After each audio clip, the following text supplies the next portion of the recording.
सभी श्रोतागण एवं जिज्ञासु पोष सभी को नमोस्तु करें। नमोस्तु गुरुदेव, नमोस्तु नमोस्तु गुरुदेव।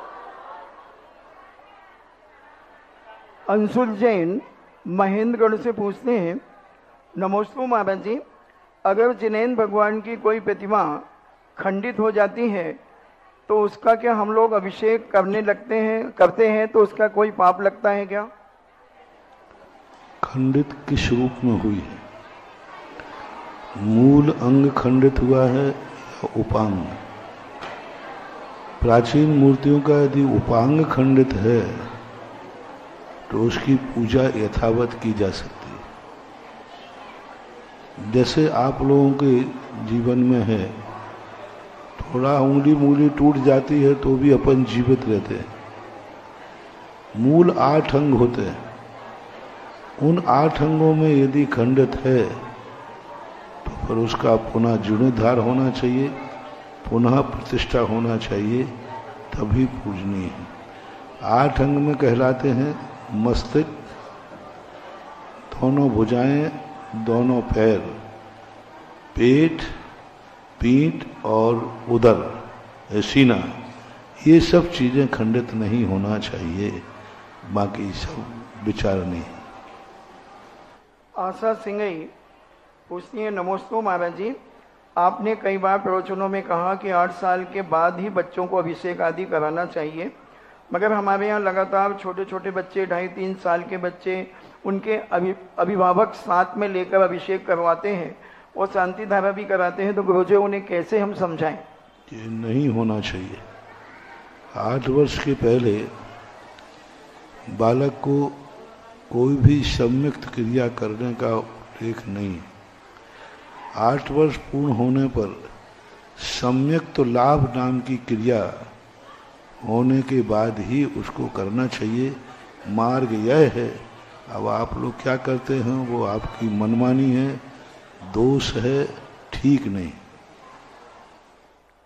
बीनू जैन बांसवाड़ा से पूछते हैं, नमोस्तु गुरुदेव, कुछ व्यक्ति समाज में अपने आप को अधिक संपन्न समझते हैं और जो कम अमीर हैं उन्हें गंदा गंदा बोलते हैं, तो गुरुदेव उनको हम किस प्रकार से उनके साथ किस प्रकार का व्यवहार करें? अब यदि क्षमता परिणामी हो तो कुछ तो उसने अच्छा किया है जो अमीर बना है, तुमने कुछ तो गलत किया है जो तुम अपने मुंह से बोल दो ना, स्वाभाविक है। तो यही मानकर चलो कि भाई देखो मैंने कोई जरूर खोटा काम किया, तब आज गरीब हुआ, इसकी सुनना पड़ रही है, तो अपने आप पुण्यहीन को पुण्यवान का जो अच्छा और बुरा सहन करने की बात कहेगी। पुण्यवान व्यक्ति और पुण्यहीन अत्याचार भी कर रहा है तो सहन करने के अलावा तुम्हारे पास क्या उपाय है? रावण ने विभीषण को लात मार दी, क्या उपाय? छोड़ दो, भाग जाओ। तुम तो द्वारा उस लात का प्रतिकार नहीं कर सकते हो ना। विभीषण को लात मारी थी तो क्या विभीषण रावण को लात मार सकता है? बोलो, औकात थी, हिम्मत थी? नहीं थी। अब क्या किया विभीषण ने? चुपचाप सहन करके, और वहां से बस हम वहां से जा सकते हैं, क्योंकि पुण्यवान से टकराएंगे तो चूर चूर हो जाएंगे। यदि विभीषण उस समय रावण से टकरा जाता तो बोलो क्या हाल होता? खत्म कर देता। अभी लात मारी थी उसको तो क्या प्राण ले लेता? अभी लात मारी उठा के बंदी बना के जेल में डाल देता। अब वहां एक ही तरीका है, क्योंकि वो बलवान है, तो चुपचाप सहन करके वहां से दूर हट जाओ कि वो द्वारा तुम्हारे ऊपर अत्याचार न कर पाए। द्वारा न कर पाए इसका प्रयास करो। जो कर चुका है उसके लिए आप कुछ नहीं कर सकते हो, तो द्वारा न हो ये प्रयास करना चाहिए। बाकी आपके करने में कुछ बस की बात हो, उसको समझा सकें, उसके प्रति वो किस व्यक्ति से समझ में आता है उस व्यक्ति से जाकर उसका परामर्श करके समझाया जा सकता है। बाकी तो बलवान हमेशा बलहीन पर भारी पड़ता है, ऐसा देखा जाता है। सुभाष जैन जयपुर से पूछते हैं, नमस्ते महाराज जी, आजकल कुछ किन्नर आदि आते हैं और जबरदस्ती पैसे आदि मांगते हैं और परेशान करते हैं और बद्दुआएं भी देते हैं, तो उनके साथ किस प्रकार का व्यवहार करना चाहिए? पहली बात, डरना नहीं चाहिए। ये पुरानी परंपराएं हैं कि किन्नर लोगों के अभिशाप लगते थे। वो किन्नर का अभिशाप नहीं लगता है, वो इतने दुखी होते थे कि उनके प्रति हमारा उपेक्षा भाव न आए। आज के किन्नर तो बहुत अमीर हैं, बहुत झगड़े करने पर, जो किन्नर झगड़े करने पर उतारू हो जाए, समझ लेना वो कितनी भी बद्दुआ दे, उसकी बद्दुआ लगती ही नहीं है।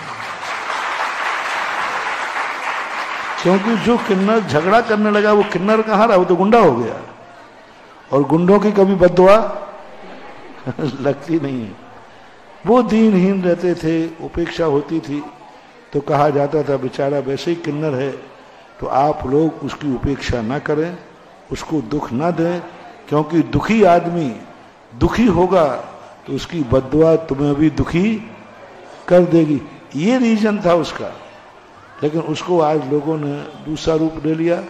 नहीं डरना चाहिए, और उसके लिए कानून भी है। यदि कोई किन्नर आपसे जबरदस्ती करता है, परेशान करता है, तो आप कानून की भी शरण ले सकते हो, कानून उनके लिए भी बाधित करेगा। अरविंद जैन इंदौर से पूछते हैं, नमस्ते महाराज जी, श्री शांति धारा चल रही और हम पूजन कर रहे हैं, तो क्या हम और शांति धारा के बाद जब छत्र चमर आदि स्थापित किए जाते हैं, तो उस समय के हम पूजन छोड़ करके छत्र चमर आदि स्थापित कर सकते हैं? अब ये व्यवस्थाएं हैं, मार्ग नहीं है। मूल मार्ग है एक क्रिया एक ही बार करो, लेकिन अब तुम्हारी परिस्थितियां हैं, उन परिस्थितियों में नंबर कम होंगे, दोष नहीं है। रोहित जैन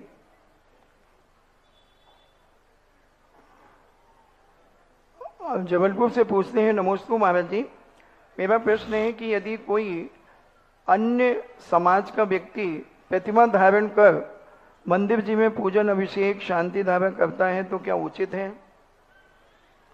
क्या छोड़ गया? प्रतिमा धारण कर लेता है कोई अन्य समाज का व्यक्ति और जिनेन भगवान का अभिषेक पूजन आदि करता है, तो यह करना चाहिए? अभी एकदम स्पष्ट नहीं कह जाए। प्रतिमा धारण करना अलग चीज है और अनुष्ठान करना अलग चीज है। वृत्ति बन सकता है। यहां तक कि शास्त्रों में 11 प्रतिमा तक ले जाने का प्रावधान है। वो 11 प्रतिमाएं तक ले सकता है, 7 प्रतिमा, 8 प्रतिमा, 2 प्रतिमा ले सकता है, लेकिन वो आहार नहीं दे सकता। तो उस संबंध में विचार करना पड़ेगा कि वो व्यक्ति का जो वंश है, उस व्यक्ति का जो ब्लड है, वो किस जाति का, किस क्वालिटी का, किस रूप में है, इन सब पर विचार करके ही ऐसे निर्णय लिए जाना चाहिए। वृत्ति बनने में कोई बाधा नहीं, भावनात्मक धर्म करने में कोई बाधा नहीं, लेकिन अनुष्ठान करने में विचारणीय विषय है। अनिल जैन रहीस आगरा से पूछते हैं, अष्टांगिका में 3 दिन का विधान के अर्घ चढ़ाना उचित है क्या? इसमें कितना पुण्य मिलेगा? 3 दिन के ही कुल अर्घ चढ़ा देते हैं। अधूरा है। एक सवाल के जितना करोगे उतने नंबर मिल जाएंगे, कम मिलेंगे वो तो सीधी बात है। बोलिए परम पूज्य आचार्य गुरु और 108 श्री विद्यासागर जी महामुनिराज की, परम पूज्य आचार्य श्री 108 समय सागर जी महाराज की, इस धरती के चलते फिरते देवता तीर्थ चक्रवर्ती परम पूज्य निर्यापक श्रमण 108 श्री सुधा सागर जी महामुनिराज की, समस्त मुनि संघ की, ऑनलाइन एवं ऑफलाइन जिज्ञासाओं में सुधा कलश चैनल, आदिनाथ चैनल, जिनवाणी चैनल एवं दमोह की समस्त समाज की ओर से नमोस्तु प्रेषित करते हुए गुरुदेव से निवेदन करते हैं कि हमारी जिज्ञासाओं का समाधान करें गुरुदेव। और प्रथम जिज्ञासा के रूप में आमंत्रित हैं श्री शांतिनाथ सर्वोदय अतिशय क्षेत्र कमेटी सिरोंज के अध्यक्ष श्री सतीश जी जैन बंटी, श्री मनोज जी बबीना और श्री विजय जी लागोन। इसके बाद तैयार रहेंगे श्री संदीप जी गांगरा दमोह। नमोस्तु महाराज जी, नमोस्तु। सतोदय तीर्थ क्षेत्र कमेटी की पूरी कमेटी आप नमोस्तु करो, नमोस्तु महाराज जी। मुझे आपने सतोदय तीर्थ क्षेत्र कमेटी के अध्यक्ष करीब 14 माह पहले मुझे बनाया। मैं उस पद पे आपके आशीर्वाद से वहां मैं आज की तारीख में काम कर रहा हूं। परंतु महाराज जी कुछ आज काम होने के बावजूद भी कुछ ऐसी समस्याएं और ऐसे कुछ लगता है कि हम जो कर रहे हैं, हम शांतिनाथ भगवान को शायद हमारे से कोई काम हमसे कहीं ऐसा छूट रहा है या ऐसा कुछ हमारी कुछ ऐसी व्यवस्थाएं हैं जो हम उसको हम आगे नहीं ले जा पा रहे हैं। हमारी जिज्ञासा है महाराज जी, हम और क्या करें जिससे कि वहां हमारे क्षेत्र का विकास हो और हमारी कमेटी का भी सभी लोगों का वहां पे सहयोग तो रहता ही है, परंतु कुछ कमियां हैं जिसके कारण। मेरे नेचर के अनुसार मेरा सोच है, जिस कार्य में जितनी परेशानी आ रही है, शपथ लेना सफलता का संकेत है। ये मेरा सोच है। आप लोग उसे विघ्न मानते हैं, और मैं जब किसी कार्य में, मेरा नेचर है, किसी कार्य में विघ्न आता है, किसी कार्य में समस्या आती है, किसी कार्य में विरोध की स्थिति बनती है, तो मैं बड़ा खुश हो जाता हूं, अब जरूर ये काम सफल हो जाए। क्योंकि मेरा सिद्धांत है, कांटों के रास्ते में हम सफलता से मंजिल पा लेते हैं, फूलों के रास्ते में अक्सर कर एक्सीडेंट हो जाते हैं। क्योंकि फूलों के रास्ते में हम आंख बंद करके चलते हैं, फूलों के रास्तों पर हम आंख बंद करके रस चलते हैं, और कांटों के रास्ते में हम आंख खोल के चलते हैं। यही सफलता का राज है। और यह दूसरा कारण होता है कि तुम उसको छोटे में निपटाना चाहते हो, और शांतिनाथ कहते हैं मेरे लिए बड़ा कार्य चाहिए। आप चाहते हो छोटे में निपट जाए, और सतोदय का शांतिनाथ भगवान का एक ऐसा रूप है, कोई ऐसा व्यक्ति सामने आए कि आज सतोदय जिस रूप में सामने आया है, वहां एक व्यक्ति कोई विशाल जनाना बनाने वाला सामने आए, फिर तुम्हारी ये समस्याएं सब खत्म हो जाएंगी। हर क्षेत्र पर एक मूल विशाल जनाला होना चाहिए। आज देखो पूज्य गुरुदेव ने कुंडलपुर को क्या रूप दे दिया। आज एक विशाल जिनालय बड़े बाबा का बना, जहां चंद लोग जाते थे, आज वहां लोगों की गिनती। आज क्या रूप बना बड़े बाबा को देखते ही, मंदिर देखते ही। हर तीर्थ क्षेत्र की बस यही कल्पना करो। मैं तो कहता हूं कि जितने तीर्थ क्षेत्र अपने अतिशय क्षेत्र हों, उन पर सोच हमारे पूज्य गुरुदेव आचार्य महाराज विद्यासागर जैसा होना चाहिए। मूल नायक भगवान, मूल स्थान एक इतना अच्छा विशाल बने, और समर्थ हैं आप लोग।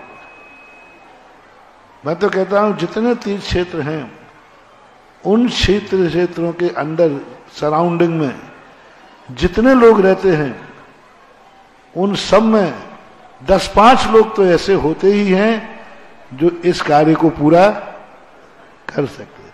भावना वाली बात होती है। यदि भावना आ जाए तो कोई बड़ी बात नहीं है। सिरोंजी क्षेत्र में योग्यता है, विकसित होने की योग्यता है, और जगत प्रसिद्ध होने की योग्यता है।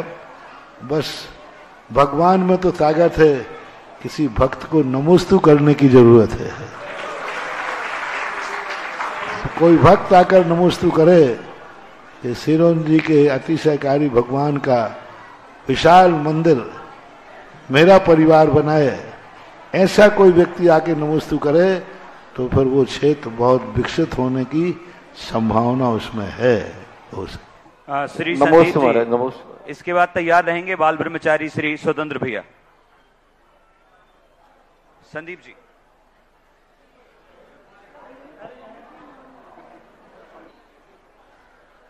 जिनका नाम बोल दिया जाता है वो आगे आ जाए करें प्लीज।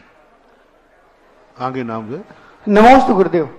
गुरुदेव, मेरी जिज्ञासा ये है कि आप प्रतिदिन इतना विहार करते हैं गर्मियों में, उसके बाद फिर छोटे छोटे से गांव में आहार चर्या में रहते हैं और साथ में सैकड़ों भक्तजन आपके आजू बाजू यहाँ वहां जयकारा लगाते हैं, बड़ी समता भाव के साथ आप आहार भी ग्रहण कर लेते हैं।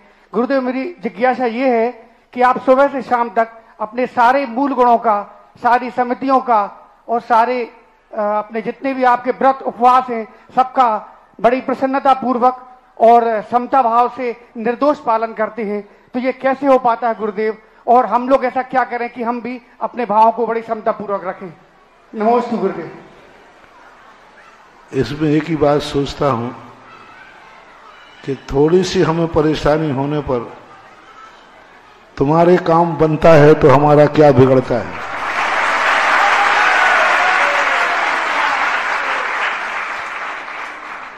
हाँ, हमारा क्या बिगड़ा, तुम्हारी बिगड़ी सुधरती है।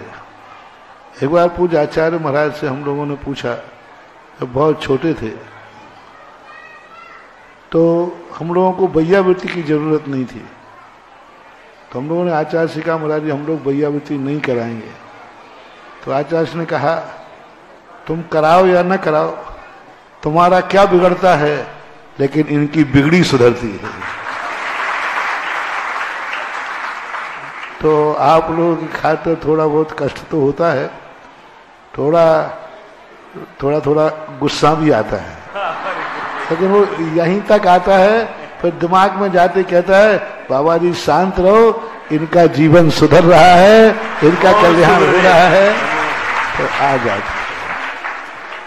लेकिन फिर भी ये समविवेक तो आप लोगों को रखना ही चाहिए। साधु कितना भी सहिष्णु हो, लेकिन श्रावक का 7 गुणों में एक विवेक नाम का गुण कहा।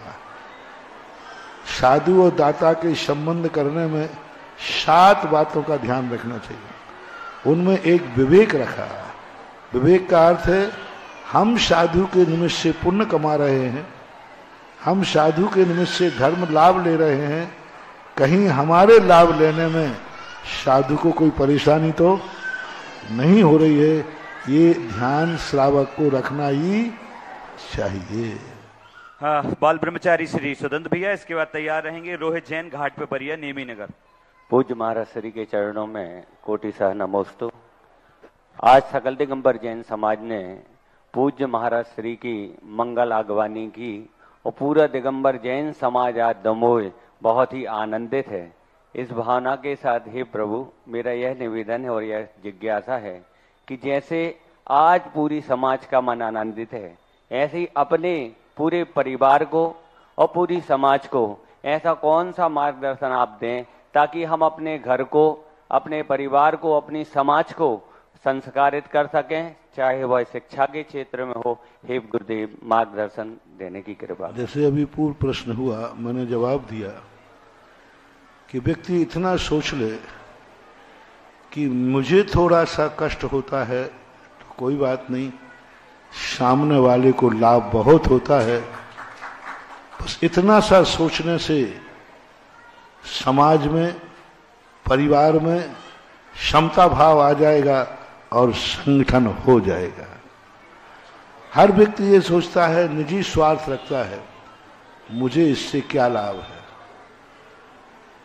बस सबसे बड़ा जो दीमक है, हर व्यक्ति किसी कार्य करते समय ये सोचता है मुझे इससे क्या लाभ है, और इतना सोचना शुरू कर दे कि मेरे से दुनिया को क्या लाभ है, तो काम हो जाएगा।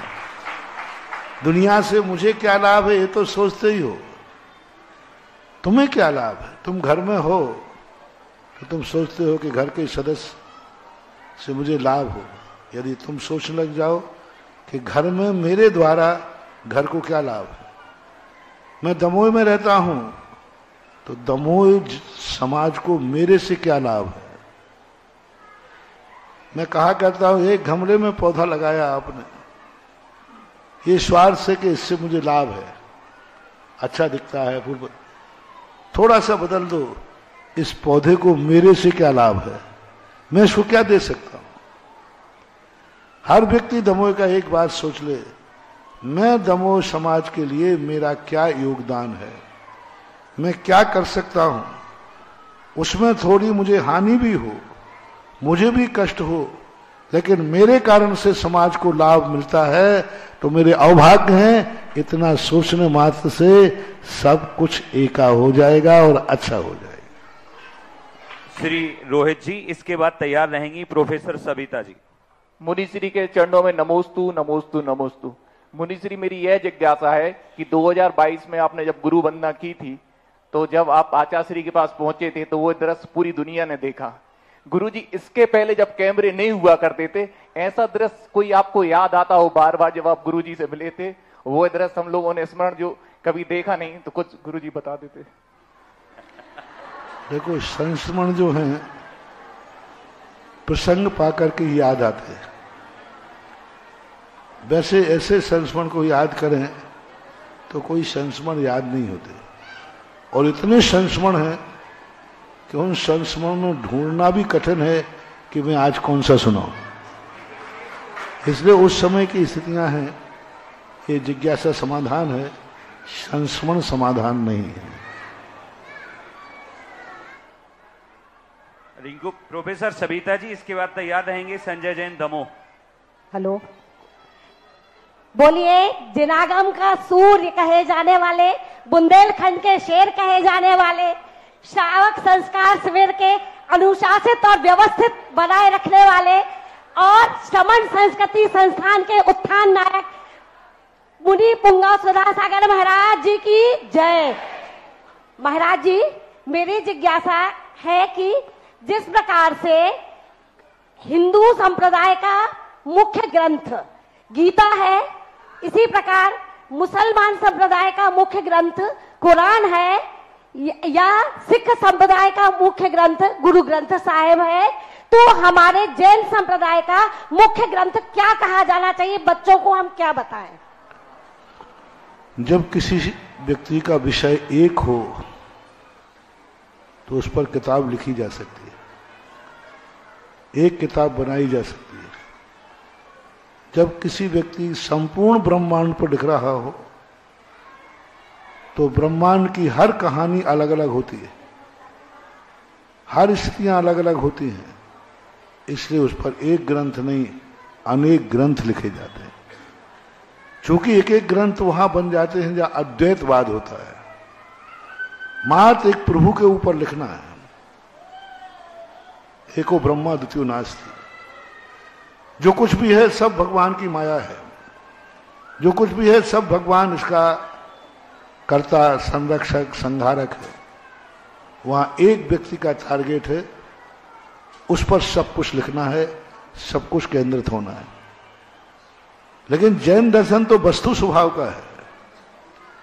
जैन दर्शन में कोई एक भगवान इसका मालिक नहीं है। जैन दर्शन में तो प्रत्येक कण कण अपने आप का अलग अस्तित्व रखता है। और जब इतनी बड़ी सृष्टि को वर्णन करेंगे तो वो एक किसी किताब में नहीं समाएंगे, अलग अलग किताबें लिखना ही पड़ेंगे। क्योंकि जैन धर्म एक प्रजातांत्रिक धर्म है, जैन धर्म एक वस्तु के स्वभाव का धर्म है। जैन धर्म जितना जीव का है उतनी अजीब का है। तो इन सारी विशद व्याख्याओं के लिए हमें अलग अलग अनुयोग बनाना पड़े, प्रथमानुयोग बनाना पड़ा। अब वहां प्रथमानुयोग ही बनाना है, मात्र अकेले भगवान की कथा लिखना है, मात्र एक कथा को लिखना है, उसका नायक है भगवान। अब यहां तो भगवान ही कितने हैं? 24 है, अनंत हो चुके और अनंत होंगे। तो हमें एक प्रथमानुयोग अलग बनाना पड़ा। फिर सृष्टि के स्वरूप पर आए तो सृष्टि के लिए कर्म सिद्धांत बनाना पड़ा। वहां कोई आचरण नहीं है, मात्र भक्ति है। भगवान की भक्ति करने में भगवान खुश हो जाते हैं तो सब कुछ माफ होकर कल्याण हो जाता है। यहां तो एक एक कदम फूंक फूंक के चलना पड़ता है, उस चरणानुग की कहानी लिखना पड़ी। तो इस प्रकार से फिर भी एक जिनेन्द्र वर्णी ने शमन सुत्तम नाम का एक ग्रंथ लिखा, जिसके पूज्य आचार्य महाराज ने जैन गीता नाम से पद्यानुवाद किया। वह जैन दर्शन का एक संक्षिप्त ग्रंथ है, श्रमण सुत्तम, हिंदी पद्यानुवाद जैन गीता। ये अभी संग्रह करके प्रस्तुत किया गया है। मनोज जैन ललितपुर बबीना वाले एवं मनोज जैन पुनः से जिज्ञासा करेंगे। इसके बाद तैयार रहेंगे नवकार मंडल नन्हे मंदिर दमोह। सभी महिला मंडल एक साथ आ जाएंगे नवकार मंडल की। पूज्य गुरुदेव के पावन श्री चरणों में त्रिकाल नमोस्तु निवेदित, पूज्य लक्ष्य श्री जी के चरणों में एक छामी निवेदित। महाराज श्री, हमारी जिज्ञासा है, जब किसी क्षेत्र या समूह या समिति का गठन होता है तो उसमें इतनी होड़ लगती है और हर आदमी भाग लेता है, लेकिन जब जिम्मेदारी का निर्वाह का समय होता है तो वहां से भाग लेता है। पूज्य महाराज श्री, हमारी ऐसे आदमियों की क्या स्थिति होती है, आप हमारी जिज्ञासा का समाधान करें। ऐसे व्यक्तियों को जो चुनाव के समय तो आगे आते हैं, लेकिन अपने दायित्व से समय नहीं दे पाते हैं, इनको ऐसे नाम कर्म का बंध होता है, ऐसे नाम कर्म का, अशुभ नाम कर्म का, कि वो इतने दरिद्र हो जाते हैं कि वो अपने परिवार के साथ भी बैठने लायक नहीं हो पाते। परिवार भी उनके साथ रहने को तैयार नहीं होता, क्योंकि उन्होंने किसी मंदिर या संस्था में पद तो हासिल कर लिया, कार्यान्वयन के सदस्य तो बन गए, लेकिन मीटिंग में ही नहीं जाते। मैं तो सारे भारत से अपने भक्तों से कह सकता हूं, यदि किसी संस्था में आपको मीटिंग में जाने का समय नहीं है, कार्य होने के लिए समय नहीं है, तो आप कभी उस संस्था की कार्यकारिणी में आओ ही मत। कार्यकारिणी का सदस्य की शपथ क्या होना चाहिए? एक और आपकी कमेटी की मीटिंग है और एक पिताजी की अर्थी रखी हुई है, तो अर्थी बाद में उठेगी, पहले कमेटी की मीटिंग में जाएंगे। ये है हमारे लिए पुण्यबंध का कारण। ऐसा व्यक्ति जो पिता की अर्थी रखने पर लेट कर दिया, नहीं मुझे कमेटी, मेरे मंदिर की कमेटी है, मेरे क्षेत्र की कमेटी की मीटिंग है और इधर पिताजी की अर्थी है, वह व्यक्ति पहले मीटिंग में जाएगा, अर्थी बाद में उठेगी। ऐसा व्यक्ति एक दिन राजा महाराजा और चक्रवर्ती होता है, जो सारी प्रजा पर राज्य करता है। जिसने अर्थी को रोक दिया, पहले मीटिंग में जाऊंगा, अर्थी 2 घंटे बाद जाएगी। ऐसी शपथ पूर्वक कमेटियों में आना चाहिए। और लोग तो ऐसे होते हैं कि घर में कोई काम भी नहीं है, कुछ भी नहीं है, तो भी मीटिंग में नहीं जाना। ऐसे लोगों को इतना दर्द नाम कर्म का बंध होता है कि वे परिवार का पालन करने लायक भी नहीं रहते। बहुत अच्छा प्रश्न है। आवाजें आ रही हैं इधर से, क्यों आ रही है आवाजें?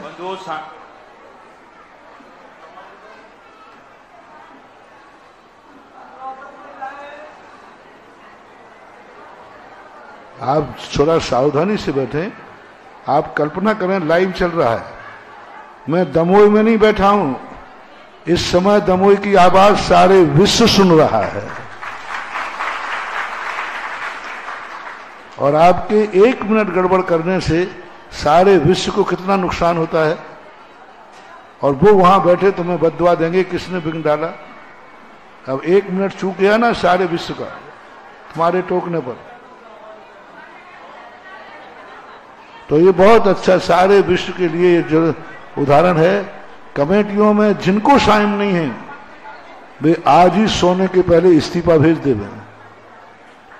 और जिनको इतना टाइम है, इतना अवभाग्य है कि नहीं पिता की अर्थी भी रखी रहेगी तो भी मैं कमेटी में जाऊंगा, ऐसे लोगों को आशीर्वाद है। ये क्षेत्र, ये कमेटियां तुम्हें दिन दूना रात चौगुना फलेगा। अन्यथा यही मंदिर, यही क्षेत्र, यही ट्रस्ट तुम्हारी जिंदगी के लिए अभिशाप बनेंगे और बाद में तुम कहोगे हमने इतनी सेवा, इतने कमेटी में रहे फिर भी हमारा ये क्यों हुआ। ये सबको सोचना है, समझना है।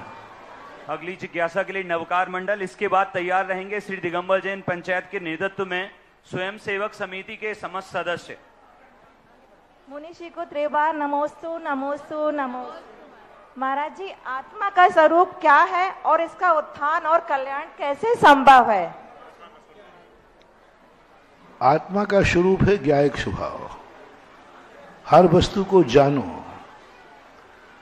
और जानने के बाद उसमें हे और उपादेय करो, और हे उपादेय करने के बाद उपादेय को ग्रहण करो, हे का त्याग करो। यही आत्मा के स्वरूप तक पहुंचने का उपाय है। स्वयं सेवक समिति, इसके बाद तैयार रहेंगे प्रोफेसर आशीष जैन दमोह। गुरुदेव, आप जहां से भी निकले छोटा सा गांव भी तीर्थ बन गया। दमोह में आगमन आपका हुआ है पर वनवास दमोह समाज का खत्म हो रहा है। आशीर्वाद से आपके आज निश्चित रूप से लग रहा है कि कुछ चमत्कार होने वाला है। बात अभी हाँ आगे बोलो। बात नवकार महिला प्रोफेसर आशीष जी, एकलव्य विश्वविद्यालय दमोह। इसके बाद तैयार रहेंगे दीप्ति जैन।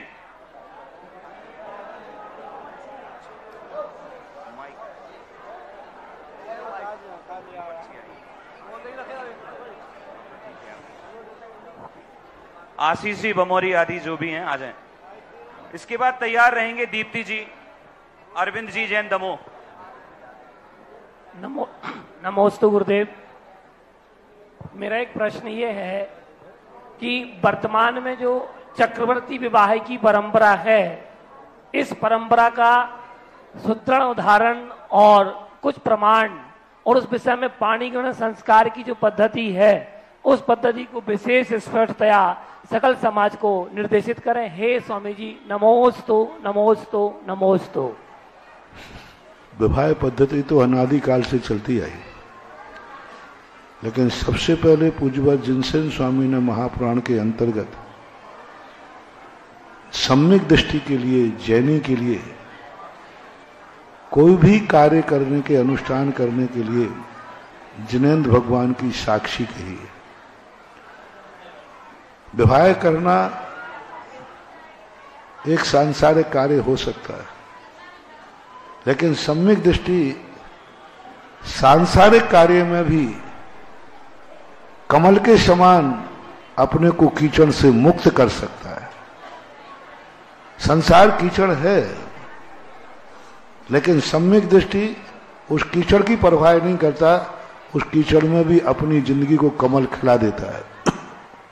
इसलिए वो कोई भी कार्य करता है जिनेन्द्र देव की साक्षी में करता है।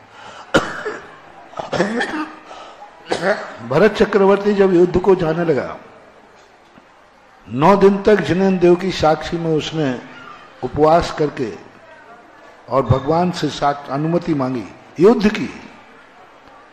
6 खंड को जीतने जा रहा है और भगवान के मंदिर में जाकर के अनुष्ठान कर रहा है। अब युद्ध पाप है, युद्ध हिंसा है, युद्ध में शोषण है, लेकिन सम्यक दृष्टि भगवान से इसलिए कह रहा है कि मैं युद्ध में जा रहा हूं, बस आप मेरे साथ रहना, मेरे द्वारा किसी का अन्याय ना हो जाए, गलत ना हो जाए। अब उसने कीचड़ को क्या बना दिया? कमल खिला दिया। इसी प्रकार सम्यक दृष्टि कहता है मैं विवाह कर रहा हूं, संसार में जा रहा हूं, लेकिन हे प्रभु तेरी साक्षी में जा रहा हूं, इस कीचड़ के दलदल में न फंस जाऊं, इस कीचड़ में भी कमल खिला करके जिंदगी को सुरक्षित करो। ये मान करके उन्होंने कहा जिनेन्द्र भगवान की साक्षी पूर्वक, और इसकी जो विधियां हैं ये समय समय पर व्यवहारिक रूप से चलती आई, इसलिए जैनाचार्यों ने इस पर विशेष वर्णन नहीं किया, क्योंकि हर देश की, हर नगर की रीति रिवाज है, ये मूल सिद्धांत से संबंध नहीं रखती, ये वहां की लौकिक परंपराएं हैं। तो लौकिक परंपराएं अलग अलग होकर के भी चक्रवर्ती विवाह यानी भरत चक्रवर्ती ने भी अपना जो विवाह पटरानी से किया वो विजयात पर्वत में जिनेन्द्र देव की साक्षी पूर्वक किया, और जिनेन्द्र देव की साक्षी पूर्वक किया, उपवास पूर्वक किया, धर्मानुष्ठान पूर्वक किया और एक संयम के साथ किया। आजकल जो शादी ब्याह की बारातों में जो अनर्थ और अशुभ हो रहा है, इसलिए शादी के बाद भी दोनों की जिंदगी में शांति नहीं है, परिवार में शांति नहीं है, क्योंकि एक विवाह आप गृहस्थ की एक दीक्षा है। उस दिन किंचित मात्र भी अशुभ नहीं होना चाहिए। और आज बारातों में क्या क्या होता है आप सबको मालूम है, आप सबको मालूम, अमंगल होता है, अशुभ होता है। इसलिए यह धार्मिक क्रिया चक्रवर्ती के विवाह, चक्रवर्ती इसलिए दिया कि तुम्हारा मूल नेता चक्रवर्ती होता है, इसलिए चक्रवर्ती जिस विधि से विवाह करता है उसी विधि से आप लोगों को करना चाहिए ऐसा। और इसके संबंध में मैं बहुत बार विस्तार से कई बार बता चुका हूं। कुमारी दीप्ति जैन, डॉटर ऑफ श्री अरविंद जैन। इसके बाद तैयार रहेंगे डॉक्टर आशीष जैन बमोरी, एकलव्य विश्वविद्यालय दमोह। गुरुदेव के चरणों में मेरे और मेरे परिवार की ओर से बारंबार नमोस्तु नमोस्तु नमोस्तु। गुरुदेव, मेरी जिज्ञासा यह है कि हम श्रावक अपना जीवन ऐसा किस प्रकार से जिए कि हमें अपना अगला जन्म पंचम और छठवें काल में ना लेना पड़े, क्योंकि ये दोनों काल ही महादुखदायी हैं।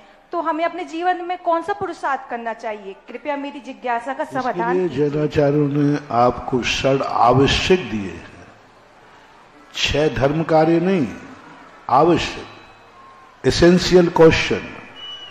जैसे परीक्षा में होता है, लिखा रहता है कि यह प्रश्न करना अनिवार्य है। यदि गृहस्थ 6 आवश्यक जो सूत्र दिए हैं इनको अपने जीवन में आवश्यक मान के करे कि चाहे 24 घंटे में और कार्य करूं या न करूं, लेकिन ये 6 कार्य तो करूंगा।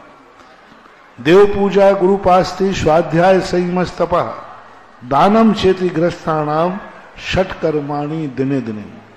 देव पूजा, यदि वो नियम ले लेता है कि देव पूजा यदि नहीं हुई तो भोजन भी नहीं होगा। गुरुपास्ति, यदि गुरु की उपासना नहीं हुई तो भोजन भी नहीं होगा। स्वाध्याय, यदि मैंने स्वाध्याय नहीं किया तो भोजन भी नहीं होगा। तप और संयम को शक्ति प्रमाण करता है और अपने शक्ति प्रमाण 4 प्रकार के दान देने का भाव करता है। तो नियम से ये 6 क्वेश्चन जिसने अपनी जिंदगी में हल कर लिए, वह नियम से छठे काल में भी नहीं, दुर्गति में भी नहीं, अल्पायु में भी नहीं, और जिस प्रकार का भय तुम्हें है उन सब भयों से मुक्त होकर सदगति को ही प्राप्त होता है, ऐसा नियम। डॉक्टर आशीष जी इसके बाद तैयार रहेंगे श्री सुमत कुमार मोदी, पृथ्वीपुर जिला टीकमगढ़, मुनि श्री अनंत सागर भावसागर जी महाराज के परिजन। आइए। पूज्य महाराज श्री के चरणों में सादर नमोस्तु। महाराज श्री, मैं डॉक्टर आशीष जैन, एकलव्य विश्वविद्यालय दमोह से, मैं जैन एंड प्राकृत विभाग में कार्यरत हूँ। महाराज श्री, इस समय हम सभी लोग पूज्य संत शिरोमणि आचार्य श्री विद्यासागर जी महाराज के समाधि दिवस और उस अवसर उपकार दिवस मना रहे हैं। हमारे एकलव्य विश्वविद्यालय में जैन दर्शन और प्राकृत का एक बहुत बड़ा डिपार्टमेंट खुला है। उसमें बाहर से हमारे पास 40-50 स्टूडेंट हैं और आचार्य श्री पर भी 5 शोध कार्य हो रहे हैं। मगर चिंताजनक अवस्था एक ही है कि हमें बाहर के तो बहुत सारे स्टूडेंट प्राप्त हुए हैं, मगर दमोह के हमारे लिए ना कोई शोध कार्य करने के लिए, ना एमए के लिए जैन दर्शन में कोई व्यक्ति अभी तक प्राप्त नहीं हुआ है। महाराज श्री, आप हम सभी को ऐसा आशीर्वाद दें या दमोह के लोगों को ऐसा आशीर्वाद दें कि जो अपनी प्राच्य भाषा प्राकृत और जैन दर्शन को पढ़ करके उसको संरक्षित करने का अवसर प्राप्त करें। नमोस्तु महाराज श्री। आपके प्रश्न से ऐसा अंदाज लगता है कि दमोह में बनिया रहते हैं, जैन नहीं, क्योंकि बनिया को सब नहीं पढ़ी थी, उसको तो किससे मतलब रहता है? पैसे से मतलब रहता है। जैन होता है तो बच्चे और बच्चियां जैन दर्शन से पीएचडी करने में कोई आपत्ति नहीं होना चाहिए। आपको डॉक्टर की उपाधि चाहिए तो आपको डॉक्टर की उपाधि मिल जाएगी और जैन दर्शन का डिपार्टमेंट जीवित हो जाएगा। प्राकृत भाषा जो हजारों साल पुरानी अपने भारत देश की थी वो जीवित हो जाएगी और उन भाषाओं में छुपे हुए जीवन के जो सूत्र हैं वो आज प्राकृत भाषा के ग्रंथों को विदेशी लोग बड़ा महत्व दे रहे हैं। उनको उसमें रहस्य मिलते हैं, मंत्र मिलते हैं, सिद्धियां मिलती हैं और हम भारतवासी लोग उन भाषाओं को भूलते जा रहे हैं।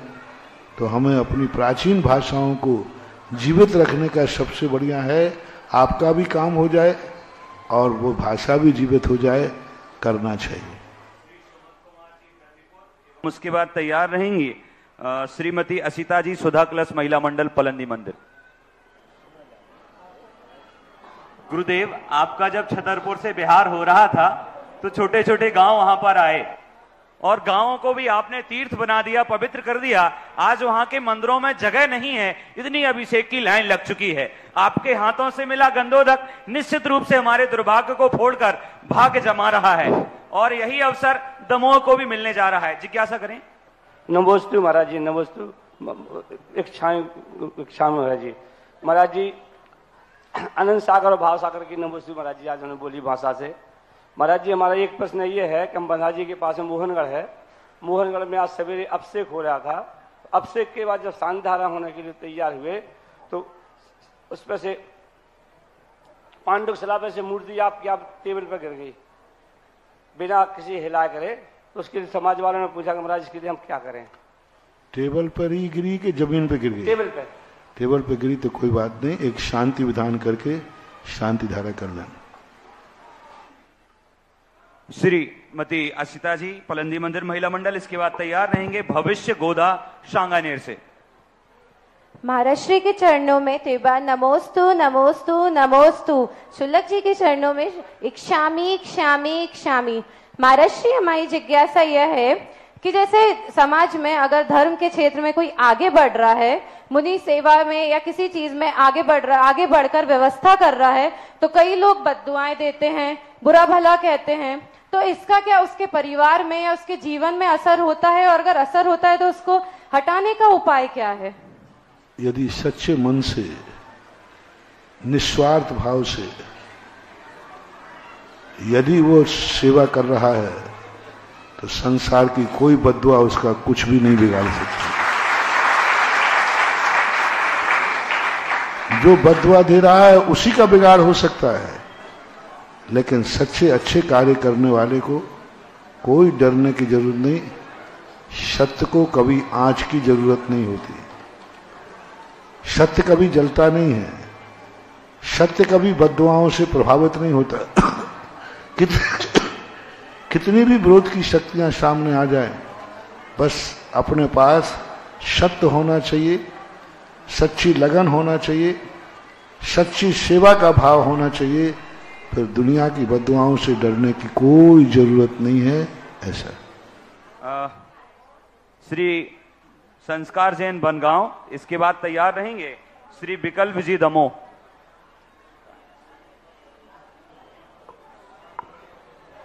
संस्कार जी बनगांव।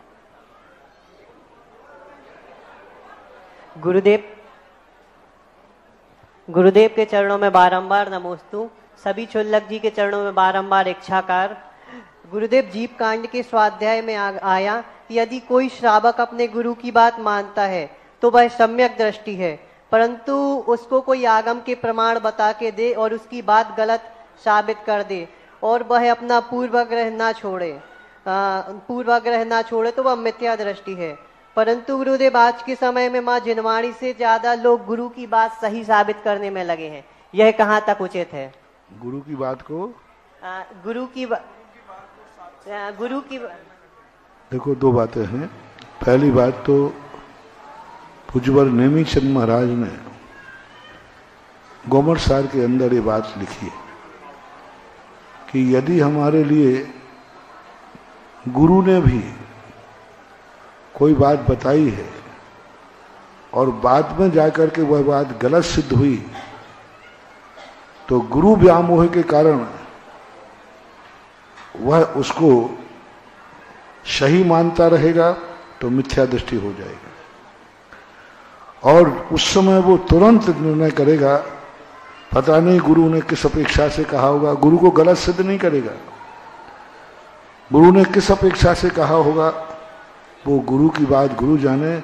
अभी तो मेरे लिए निर्णय हुआ है कि आज तक जो मैंने माना वो ऐसा नहीं था, ऐसा है, तो उसमें बदलने में कोई बाधा नहीं। गुरु की आज्ञा का उल्लंघन नहीं माना जाएगा, गुरु का विरोधी नहीं माना जाएगा, क्योंकि वह सत्य को स्वीकार कर रहा है।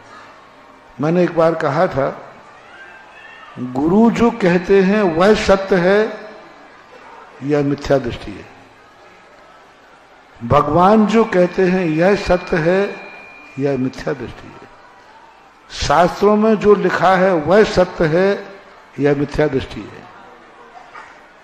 आप पलटना, थोड़ा सा परिवर्तन। जो सत्य है वह भगवान ने कहा है सम्यक दृष्टि है, जो सत्य है वो मेरे गुरु ने कहा है सम्यक दृष्टि है, जो सत्य है वही शास्त्र में लिखा है यह सम्यक दृष्टि है। तो सत्य के कारण वो शास्त्र को मान रहा है और सत्य का निर्णय आज हुआ है, तो गुरु का विद्रोही नहीं माना जाएगा। अब कुछ लोग अपने गुरुओं के व्यामोह के कारण शास्त्रों के उल्टे सीधे अर्थ निकालकर सिद्ध करने का प्रयास कर रहे हैं, तो ये नियम से पूज्यवर उमा स्वामी महाराज के अनुसार ये ज्ञानावरणी कर्म के बंध का कारण है। तत्प्रदोष निन्नव माश्चर्य आदि ये जो ज्ञानावरणी बंध के कारण कहे हैं, उनको बराबर ज्ञानावरणी कर्म का बंध होगा। एक दिन वो इतने मंद बुद्धि हो जाएंगे कि गुरु की बात तो सोचो, वे गुरु को ही नहीं समझ पाएंगे। श्री विकल्प जी इसके बाद तैयार रहेंगे। श्री पदम चंद जी जुझार, पूर्व मंत्री।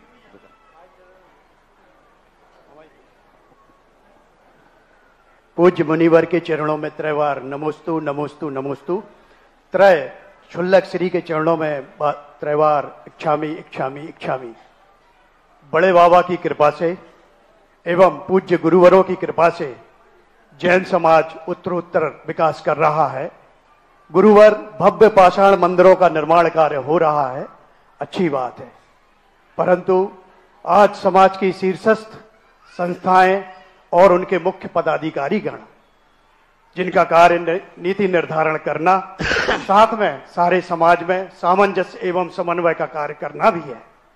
कुछ ऐसी छोटी छोटी बातें जो सामान्य सामंजस्य से आपसी बातचीत से सुलझाई जा सकती हैं, परंतु आपसी अहंकार एवं द्वेष भावना के कारण उनको इतना तूल दे दिया जाता है कि वो न्यायालय, छोटे न्यायालय, डीजे कोर्ट यानी जिला न्यायालय और उच्च न्यायालय तक जाती हैं, जो कि परस्पर वैमनस्यता का कारण तो बनती ही है, और समाज की कितनी ऊर्जा का ह्रास होता है, धन का ह्रास होता है, समय का ह्रास। जिज्ञासा कीजिए, मार्गदर्शन चाहिए। एक बार एक वकील से मैंने कहा कि भाई हम लोग इतना समझाते हैं, वकीली तो नहीं गई, मैं जानता नहीं, मैं पहचानता नहीं बिल्कुल भी। सुने सुने सुने सुने, बहुत अच्छी बात आई आपने जो प्रश्न, ओम शांति, आपने जो बात कही, इसी बात को लेकर के हम लोग समाज को समझाते रहते हैं कि भाई झगड़ा मत करो, राग द्वेष मत करो, गलत मत करो। तो मैंने वकील साहब से कहा कि वकील साहब, यदि मैंने सब जो समझाते हैं ये सारी जनता मान गई तो तुम्हारी रोजी रोटी का क्या होगा? मतलब सब लोग मान गए कि भाई अब हम झगड़ा नहीं करेंगे, राग द्वेष नहीं करेंगे, तो तुम्हारी रोजी रोटी का क्या होगा? तो टोंक के वकील थे राजस्थान में, तो वो बोले महाराज जी, जब तक दुनिया में 2 मूर्ख जिंदा हैं वकील भूखा नहीं मर सकता। तो दमोह में तो बहुत मूर्ख हैं, उन मूर्खों के कारण वकीलों की रोजी रोटी चल रही है।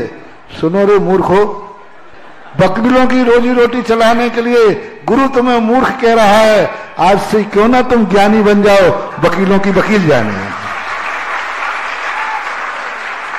वकील अपने अनुभव से बात कर रहा है, वेदना होती है वकीलों को। मैं शेयर करता हूं इन लोगों की वेदना को। जब जैन समाज के केस अदालत में जाते हैं और वहां जो आर्गुमेंट होते हैं उससे कई बार वकीलों को शर्मिंदा होना पड़ता है। मंदिरों के केस, आपसी बेईमानी संस्थाओं के केस। एक बार एक स्थान पे केस था कि भगवान 2 कमल पे बैठे कि 1 कमल पे। अब कमल, अब वो फाइल जो जब उठाए वो सोचता हूं भगवान कमल पे कैसे बैठते होंगे। वो टालता जाए। एक बंगाली वकील मजिस्ट्रेट आए, वर्षों का फैसला था, तो उसी समय मेरा प्रवेश हुआ। तो भेष बदल करके वो प्रवचन में बैठते, किसी ना किसी दिन महाराज कमल की चर्चा करेंगे। 8-10 दिन हो गए, कोई चर्चा नहीं आई। तो उन्होंने माली को वो कहा कि महाराज से मुझे अकेले मिलाओ कभी। तो उन्होंने कहा महाराज इतने बजे शाम के बाद कोई नहीं रहे, उस समय मिलना है। आए, बोले महाराज जी मुझे ये बताओ, इतने बड़े बड़े भगवान, इतनी बड़ी बड़ी मूर्तियां उस तालाब के इतने से कमल पर बैठती कैसे हैं?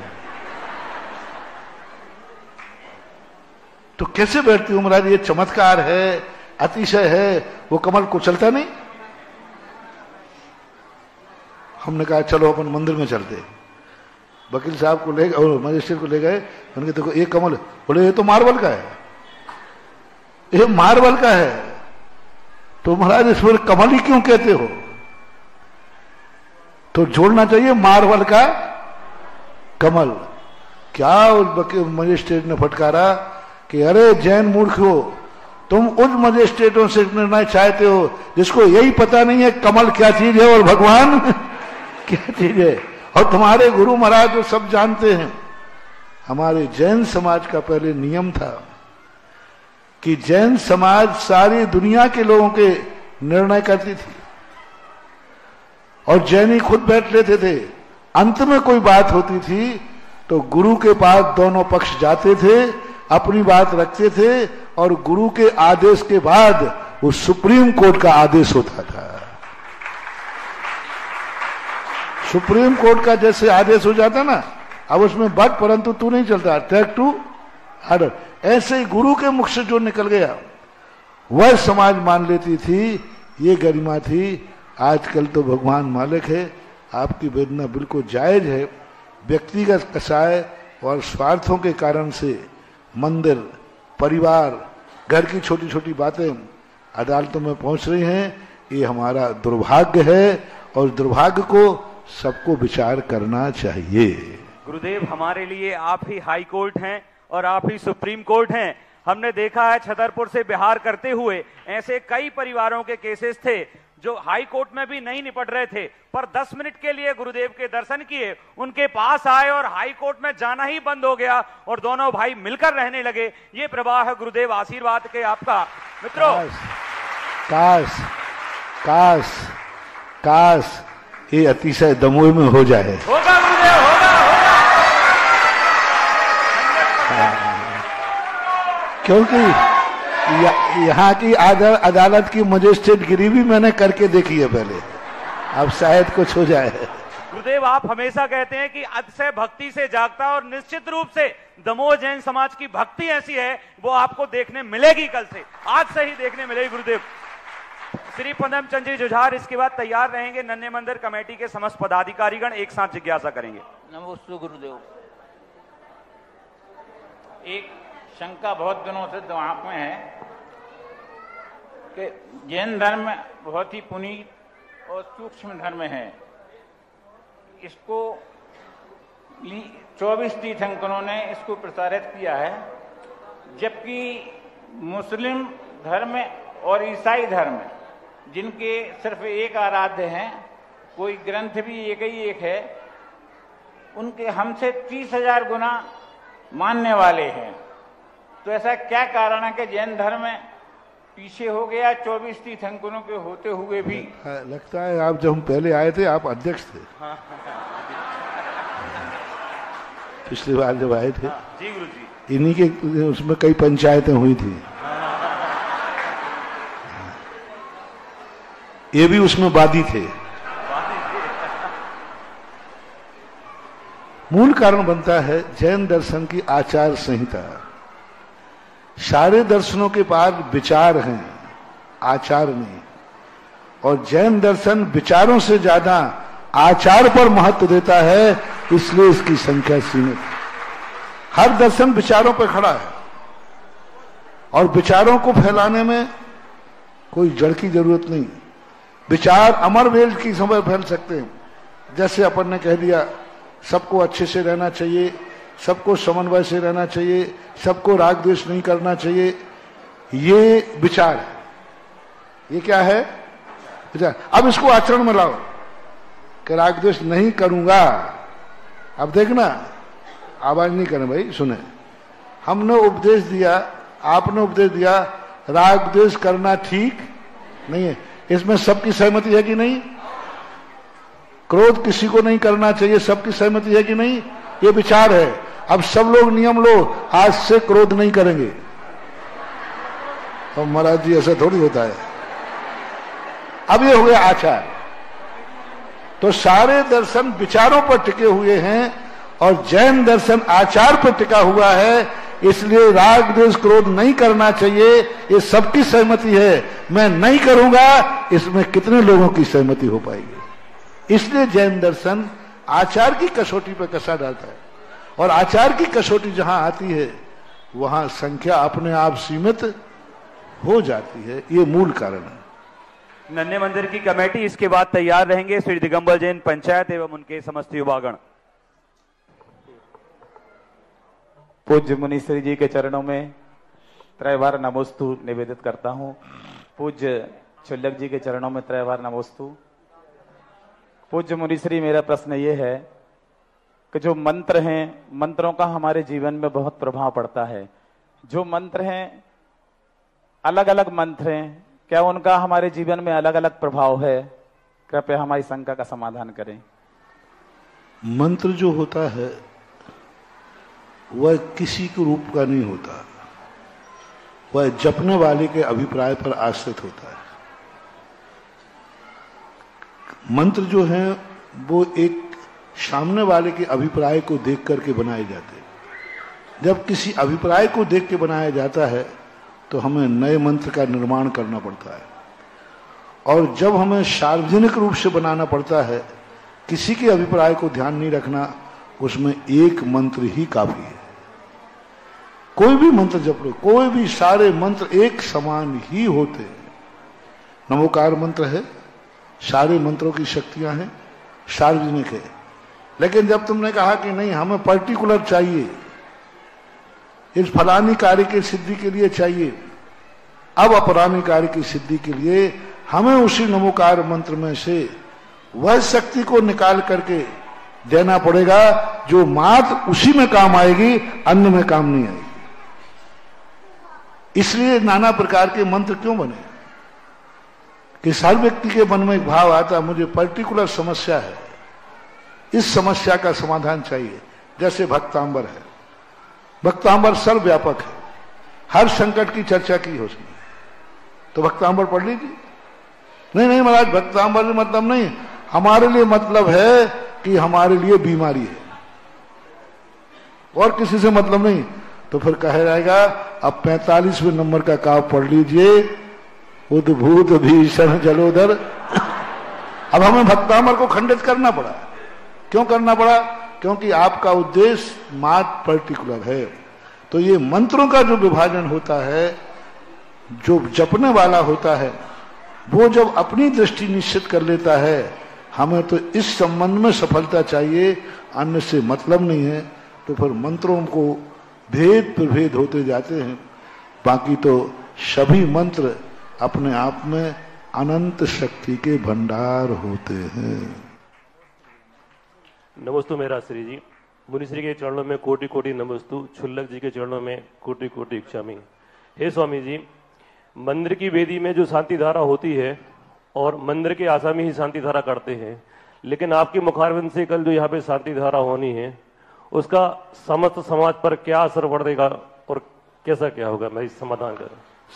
सब कुछ वक्तई का तो महत्व है। वक्तृ प्रामाण्यात वचन प्रमाणम। वही मंत्र किताब में लिखा हुआ है।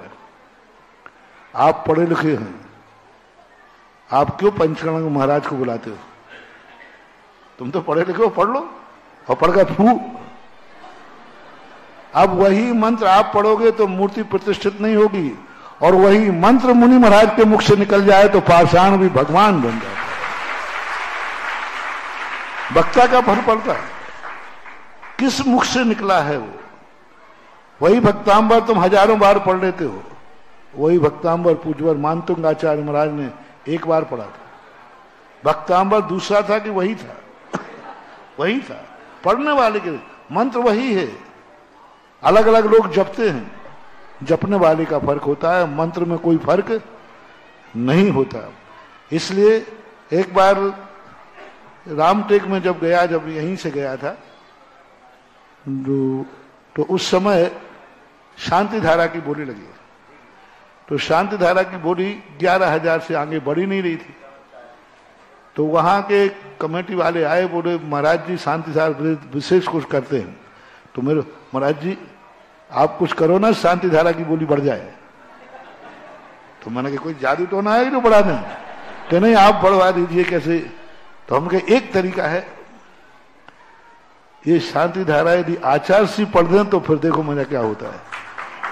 बोले आचार्य श्री तो पढ़ेंगे नहीं, कैसे पढ़ेंगे? आचार्य श्री से कहा तो बोले मैं नहीं पढ़ता। तो मैं आचार्य श्री पास गया, मैंने कहा आचार्य श्री ये शांति धारा हम पढ़ते हैं, एक बार आप पढ़ के दिखाओ ना कैसे पढ़ना चाहिए,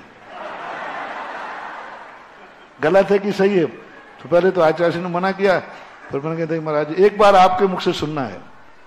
तो आचार्य अच्छा ठीक है। बस उन्होंने किताब ली, इधर हमने कहा मंत्र से घोषित करो आज की शांति धारा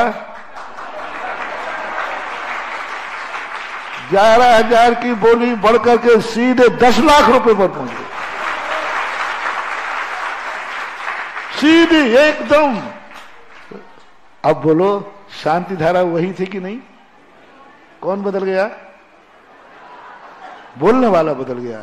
बोलने वाले का बहुत महत्व होता है, शब्द महत्वपूर्ण नहीं है, वो शब्द किसके मुख से निकले हैं उस मुख की कीमत होती है। गुरुदेव आपके मुखारबिंद से हुई शांति धारा का प्रभाव ये रहा है कि जंगलों में भी अतिशय क्षेत्र बन गए हैं और शहर के शहर बस गए, प्रत्यक्ष प्रमाण है। बिजौलिया जी हो जो तीर्थ विकसित नहीं था, आपके पहुंचने से आज वो पूरे विश्व में प्रसिद्ध है। तिजारा जी हो चाहे और छोटे छोटे क्षेत्र हो, पास में ही बांदकपुर है जहां पर करोड़ों का पाषाण का मंदिर बन रहा है, घर हैं केवल 40। ऐसे निश्चित रूप से आपका आशीर्वाद है और ये नन्हे मंदिर की भावना भी बनी कि कल की शांति धारा यही इसी रुके भाई, अभी नहीं। माल नहीं देता हूँ, छाछ भी बेचता हूँ साथ में। जिज्ञासा के लिए तैयार माल के घी ले लोगे और छाछ कौन लेगा? इसलिए शांति धारा नहीं, पहले थोड़ा सा अभी रुको। हमारे लिए कल सुबह कहीं जाने का आशीर्वाद दिया है, पहले उस पर सोचता हूँ फिर बाद में सोचूंगा। जिज्ञासा के लिए श्री दिगंबर जैन पंचायत के अध्यक्ष श्री सुधीर जी सिंघई एवं युवा मंडल से प्रिंस जी अमरदीप जी। शांति धारा से मतलब ओम शांति शांति, शांति धारा पे मतलब ये यहाँ पर माइक के पास इतने लोग खड़े होना ठीक नहीं। वहां तो एक संघ संचालक ही खड़ा होगा, उसके आगे पीछे कोई नहीं। कल से ध्यान रखा जाए, या मंच को कहीं ऊपर रख लें जिससे कोई खड़ा ही नहीं हो पाए। तो एक बात, दूसरी बात, शांति धारा से ही मतलब नहीं है। शांति धारा, आवाज फिर आ रही है, शांति धारा अभिषेक से जुड़ी हुई है, अभिषेक का बड़ा रूप है। जब तक अभिषेक की विधि व्यवस्थित नहीं होगी उस शांति धारा का उतना प्रभाव नहीं पड़ेगा जितना पड़ना चाहिए। इसकी पूरी विधि होती है, पूरा कल्चर होता है, उस सबके लिए समर्पित होना पड़ेगा, उस सबके लिए तैयारी करना पड़ेगी, तब शांति धारा का प्रभाव पड़ेगा। नहीं तो तुम मेरे से पढ़वा भी लोगे और प्रभाव भी नहीं पड़ेगा तो बदनाम मुझे करोगे। इसलिए एक पहले एक व्यवस्थित मन बनने दो, व्यवस्थित सब समाज को तैयार होने दो। और वैसे ही यहाँ की स्थिति बड़ी विचित्र है, तो सोचना पड़ेगा, अभी नहीं करना। हाँ बोलिए। पूज्य मुनि श्री के चरणों में समस्त समाज दमोह की ओर से और अपनी ओर से नमोस्तु निवेदित करता हूँ। क्षुल्लक जी के लिए इच्छामी निवेदित करता हूँ। पूज्य मुनि श्री, मेरी जिज्ञासा ये है कि असखंड असंगठित समाज को संगठित कैसे किया जाए, समाज को मजबूती कैसे प्रदान की जाए, और समाज में जो विरोधाभास होते हैं उसको कैसे दूर किया जाए। मैं अपने समस्त युवाओं का कैसे मार्गदर्शन कर सकूं, कृपया जिज्ञासा का समाधान करें। नमोस्तु। दमोह के लिए पंचायत का जो संगठन का सवाल है, उसके लिए तो बहुत बड़ी मकसद करना पड़ेगी, क्योंकि सब लोगों ने अपने अपने ट्रस्ट और मंदिर के आशामी बनाकर इतनी मजबूत जड़ें कर ली हैं कि उन जड़ों को उखाड़ करके एक बगीचा का रूप देना थोड़ा कठिन है। मात्र अभी एक शेष बचे हैं, दो चीजें शेष बची हैं। एक युवा वर्ग दमोह का संगठित हो सकता है, इसकी कहीं अभी जड़ें नहीं, ये अभी बीज के रूप में है। और युवा वर्ग चाहे तो पूरे दमोह का एक झंडा और एक नेतृत्व करने में सक्षम हो सकता है, क्योंकि युवा वर्ग को अभी इतना व्यामोह नहीं होता। तो युवा वर्ग इन सब मंदिरों का भेदभाव छोड़कर, हम नन्हे मंदिर के हैं, हम सेठ मंदिर के हैं, हम सिंगई मंदिर के हैं, हम फलाने के हैं, ये सारे भेदभाव छोड़ करके युवा वर्ग एक ही बात ठान ले, हम दमोह के जैन हैं, तो काम हो सकता है। क्योंकि इनको मंदिर की मीटिंग में जाना जरूरी नहीं, वो बुलाता भी नहीं कोई तुम्हें। हाँ, तो युवा वर्ग हो जाए। दूसरा, महिला वर्ग यदि चाहे तो महिला वर्ग भी पूरे दमोह का एक हो सकता है, क्योंकि इनकी भी कोई संस्था से कोई जड़ें नहीं है। अभी दोपहर में युवा वर्ग आए थे, बहुत अच्छा कार्य करने के लिए तत्पर हैं कि एक यहाँ एक ऐसा युवा मंडल हो जिसके पास जिम हो, जिसके पास अखाड़ा हो, जिसके पास सोशल कार्यों का एक बहुत बड़ा एजेंडा हो। तो इसके लिए सारा यदि दमोह का युवा वर्ग चाहे, हमारे पास मुश्किल से उतने आए थे जितने कमरे में बन सकते थे, 50-60 लोग थे।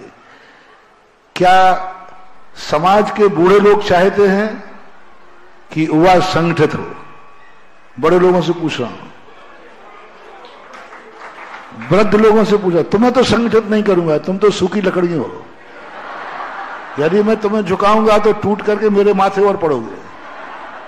आप बोले आपने जो नहीं कर पाए, युवाओं को संगठित होना चाहिए क्या? वृद्ध लोग हाथ उठाएं। ठीक है। अब महिलाएं चाहती हैं कि युवा वर्ग संगठित हो, तो इसका एक ही है कि कल दोपहर में सुने, कल दोपहर में 21 साल या 18 साल होता है, 18 साल, 18 साल से ऊपर का और लगभग 50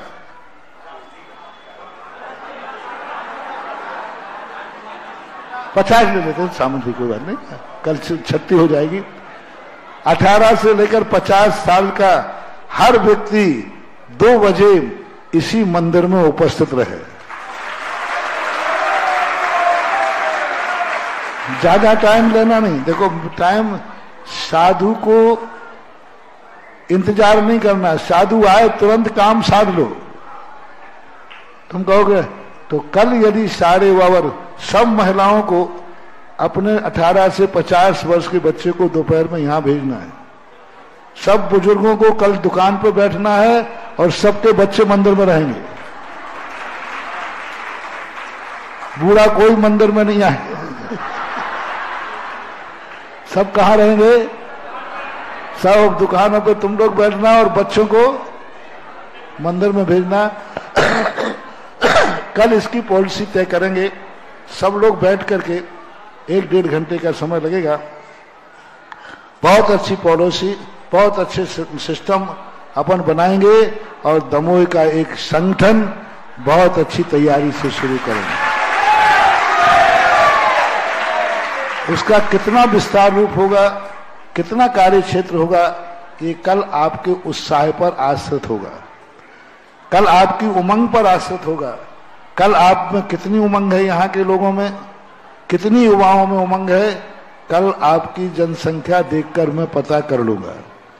यदि आपकी अच्छी संख्या हुई, अच्छा उत्साह हुआ, तो हमारा भी हौसला बढ़ेगा, तो हम भी तुम्हारे साथ हो जाएंगे। देखो, 2 चीजें हैं। हमारे पूज्य आचार्य श्री युवाओं के अपने साथ ले लेते थे और हम तुम्हारे साथ हो जाते हैं कि चलो आगे बढ़ो तुम, मैं तुम्हारे साथ हूं।